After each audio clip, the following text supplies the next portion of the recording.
কাগজে কলমে হিসাব ঠিক থাকলেও মাঠে সার এবং কীটনাশক সংকটে খাগড়াছড়ির মানিকছড়ি উপজেলার কৃষকরা।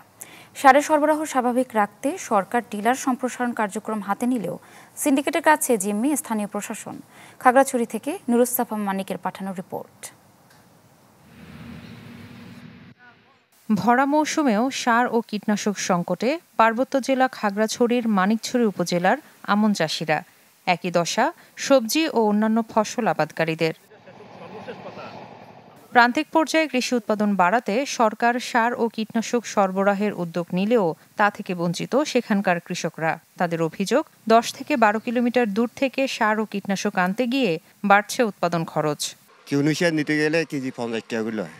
মানিকছড়ি ডিলার তো তত সময় পাই সময় পায় না। সার আছে, আমি ভিতরে সার দেখছি কালকে সার পুরো গোরান করা, কিন্তু সার 15 কেজি দিতে চাইছে। আমার 25 কেজি সার লাগে, ওয়ার লাগাইছে, সার বেশিগুলো লাগছে, তারপরে সারটা দিতে চাই। একটা লোক এখান থেকে এসে এক বস্তা সার নিয়ে যেতে গেলেও কি কেজিতে 2 টাকা 3 টাকা তার খরচের টাকা পড়ে। ওয়ার্ডে যদি সাব ডিলার হোক নিয়োগ দেওয়া যেতে পারে, তাহলে আমরা মনে হয় ওটার থেকে কিছুটা হলেও আমাদের এলাকার সাধারণ জনগণ পরিত্রাণ পাবে। সম্প্রতি বিএডিসির বীজ ডিলারদের সার ডিলারে রূপান্তরের প্রকল্প হাতে নিয়েছে সরকার।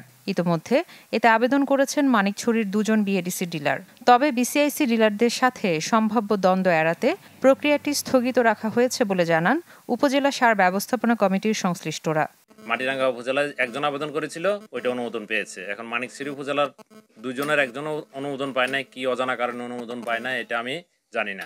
এখানে আমাদের প্রয়োজনীয়তা আছে কিনা এইভাবে কথাটা উল্লেখ ছিল চিঠিতে। তো এটা আমি যখন মিটিং অ্যারেঞ্জ করা হলো, মিটিংয়ে আসলে দীর্ঘক্ষণ আলোচনার পরে সিদ্ধান্ত হলো যে এই মুহূর্তে আমাদের বিএডিসি সারের ডিলার নিয়োগটা স্থগিত থাকবে। ওনাদেরকে দিলে স্থানীয়ভাবে অন্যান্য ডিলাররা সমস্যা করবেন, একটা কেওস তৈরি হবে। আমরা এই কেওসটাতে যেতে চাই না। সার সংকটের কারণ অনুসন্ধান ও ডিলার সম্প্রসারণ কার্যক্রম পর্যালোচনা করে প্রয়োজনীয় ব্যবস্থা গ্রহণের আশ্বাস দিলেন জেলা প্রশাসক। ডিলারের বিষয়টি আমাদের এখানে সুষমভাবে বণ্টন করা হয়েছে।